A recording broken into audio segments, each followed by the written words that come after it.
Yippee. The camera's rolling. Today we're profiling bears. We went second at the 3v3 at UK Games Expo. I was playing bears, and bears are very cool this format. They're actually really hype and probably tier 0 in my eyes, but that's just objectively false. We're gonna just get straight into the profile. We're on 4 Tokomon. This card lets you attack. When you attack, you draw 1. Good egg. Good red egg they printed. I'm going to profile it a little bit different. I'm going to start with all of the bears that are in this deck. So we got the 4 Bearmon. It's a rookie that when you start a main of 4 or less memory, you evolve into a Time Stranger or a Beast. You are always evolving into a Time Stranger because this is a Time Stranger deck. And then we're on 4 of the Grizzlymon, unevolved plus 3k raid. This guy's 6k for some reason, but like this on top of this is like a 10k beta. In some cases you get to like swing over early targets, but also enables the Grapplio at 4, which is plus 3k and can attack. And then if something with 13k attacks, it can evolve into Marsmon or Calismon. The other level 4 bears are the Grizzlymons. This is plus 3k until the end of your opponent's turn. So in lieu of raid, you get lingering DP into your opponent's turn. And then for the level 5 bears, we're running Great Grizzlymon. Its blocker taunt. If it wins a battle, evolves into Callus or Marsmon. And then the level 6 bears themselves, we've got 3 Marsmon and 3 Callus. This is like this is like my bear lineup. I think these are pretty good. Obviously, this is not the only. I'm not on 4 rookies, guys. Before the comments go crazy, there is more to come. But like this is the amount of bears I think you should be running. Because this is a Time Stranger deck. You will run other Time Stranger cards as well. We're also on 3 Paradise Colosseum. This field spell is really good. Like it just gives rush. If either Callus or Master on the board, the whole board gets rushed. Passive effects, the board is plus 2k, which comes up a lot because sometimes you're just like annoyingly too big for like Digimon to delete. Especially against like Medusamon in particular is a good example. Sometimes you're like too big for the Medusa to actually pop your big stack. So if they're like climbing and trying to pop but they can't, and they're not in progress, sometimes Calismon can just like interrupt their chain. Because Calismon is on all, like this floodgate is insane. It's all turns when a Digimon is played by effect or digivolves by effect, you de-digivolve 1 and then you battle something. So if the Medusamon isn't in progress, you can stop them in their tracks and go like de-digivolve 1, battle, and then that takes the board away. That is a mandatory effect, so it can be baited out. So it's not the most like it's not the most difficult floodgate to play around, but it is a bit of an annoyance for the opponent to play around because, you know, if it means they can't training and take this off the board immediately, and even if they do take it off the board, it has fortitude. Sorry, I'll get that in a bit. We're now on 2 Calismons, but like it has fortitude, so you know if it dies with a source, as it comes back, he sees himself played by effect, so he gets the digivolve in battle, and then on play it on attack when digivolving, he just suspends and locks something. So even if you're like playing into a small board of your opponent's like, I'll put a tamer down and then play passively, you can just keep that tamer on like constant lock. It's pretty good.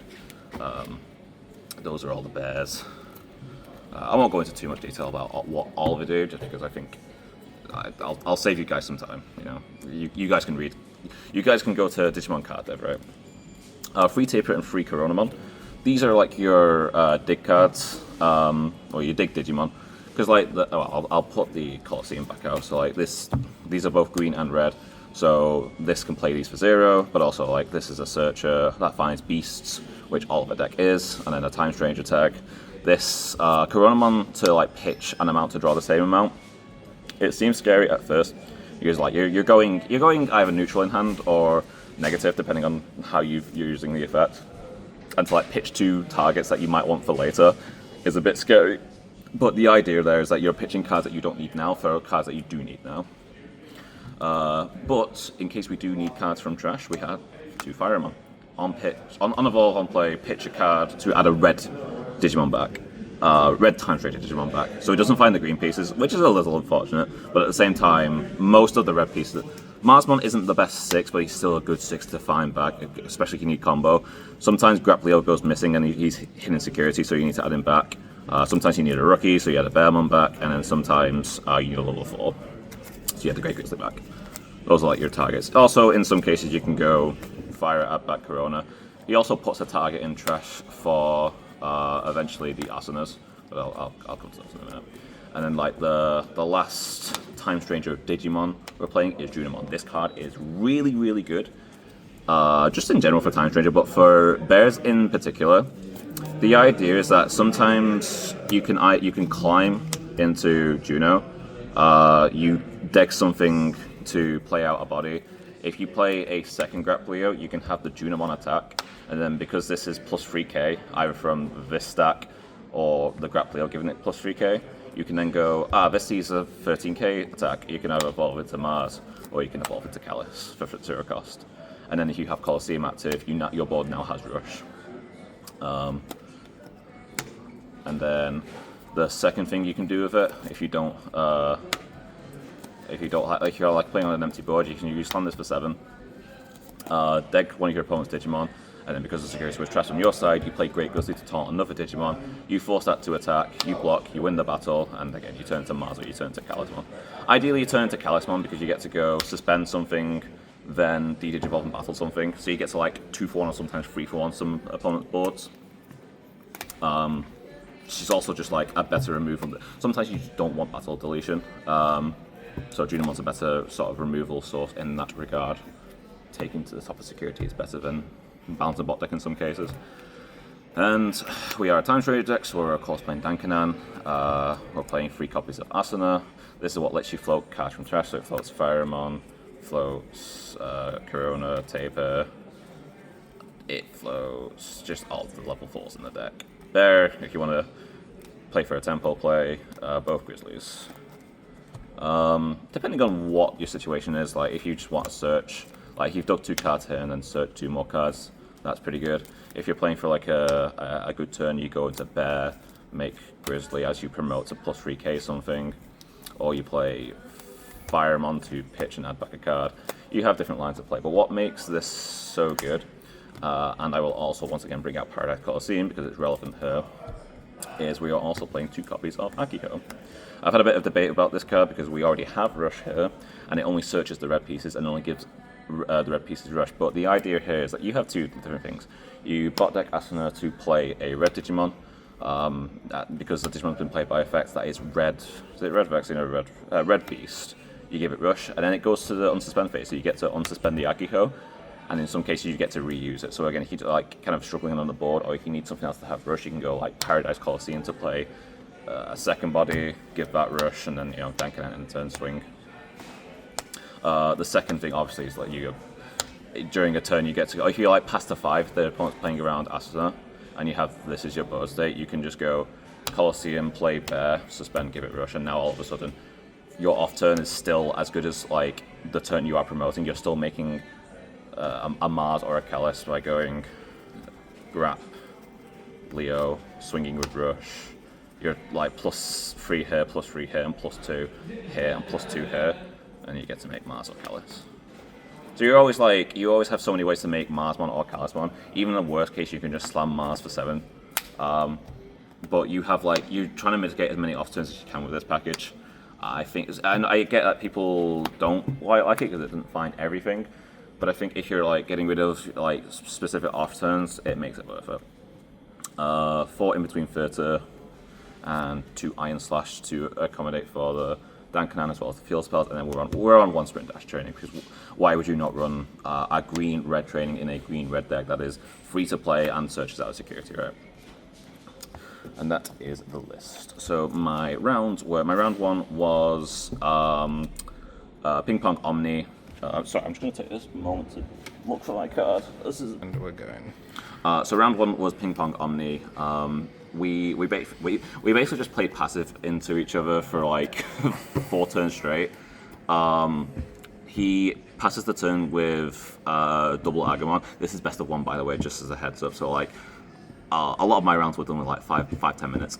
So he passes turn with like double Agumon, puts me to 3. I top deck Junimon. I promote a stack. I climb into Junimon to deck the Agumon to play Grapplio, have the Juno swing, make Marsmon, have Juno battle the second Agumon. I had a Great Grizzly Inherit, so I burned 1 from the Great Grizzly Inherit, and then Marsmon, when you win a battle, you burn another security. So I burned 2, swung for 1. Then Mars on the grappling one swings for 2 because I had the Colosseum active, so I had rush, and then I literally so that's all full 5 damage, and then slam Coronum on Dankanan swing for game. He revealed to me that he had OTK next turn, so if I didn't kill him that turn, I lost the game. Round 2 was Hootie.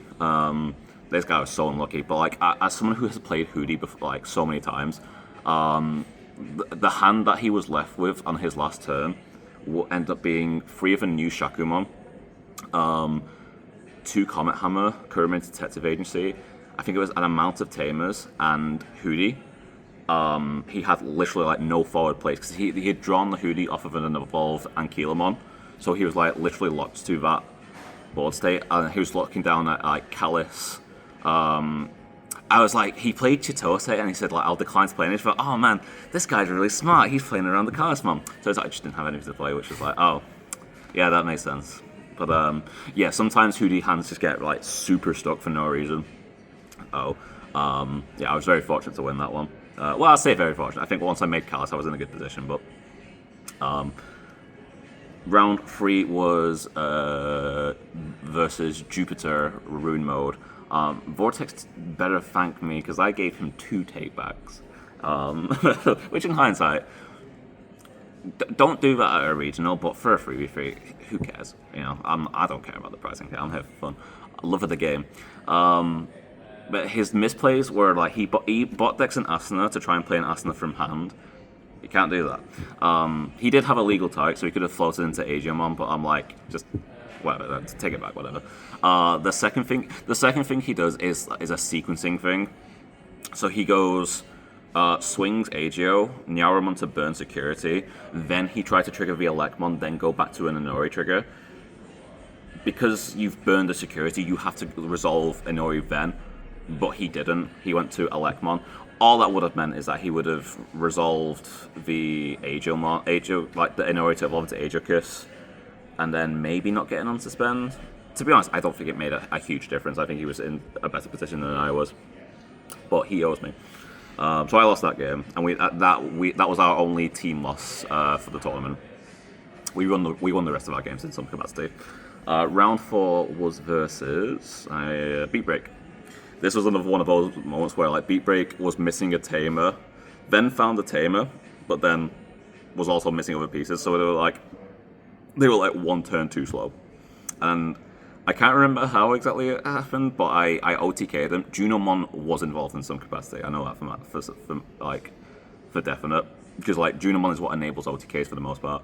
Also, because I was allowed to set up a little bit in his face, he just couldn't there's only so much you can let bears get away with before they can go, okay, here's 5 damage and a rush body for swing for game. And then round 5 was against Medusa. They low rolled because they didn't find a 5 on their pop off turn, so they kind of promoted, swung the 4. No, they swung a search that they played last turn whilst the 4 was out. They didn't evolve. I cleared their board with Juno and made a Marsmon, and then with the Owen Scramble Tamer, it was play out the Elizamon to find another Owen that they had to free play because they didn't have one in to hard play, sorry, because they didn't have one in hand, and then it was Warp the Lamia, but they didn't keep turn, so they put me on 1, but I still had Juno, Marsmon, because the security had been removed. Juno also got to free play body, and I think I free played a body off of Asuna as well. And at that point, it's Juno, Mars, Colosseum, 5 bodies on board. You no protection on, but it was just a cooked situation, and that was my run. I won't go into the other people's run, teammates' run, because they'll probably have their own videos. But yeah, if you really like bears, and you just really like punching, you just love fighting, you just love fight, you don't care about it. If you really, really hate protected Digimon, you just battle them, bro. You just punch them in the face. They're not immune to getting punched in the face. Bears is the deck for you. This guy's a war criminal. He's a rare war criminal. Yeah, I don't know. The deck's very fun. It's very fast. I get people don't like OTK slot, but I don't know, man. This deck's just so fun. I think if you're struggling on what time stranger deck to play, or you're not too sure what to play this format, give Bears a go. Honestly, it's super cheap to build. It's really fun. If you've got previous Time Stranger support, it just goes straight in. You don't even need to run the Time Stranger cards, honestly. You could just play it like green or red base and just run like trainings or scrambles. Super simple game plan, and you can sort of like sort it out a little bit, or even just keep it like as hybrid as you want. But yeah, hope you enjoyed the video. Hope you enjoyed brief explanations. I'll catch you on the next one. Yippee!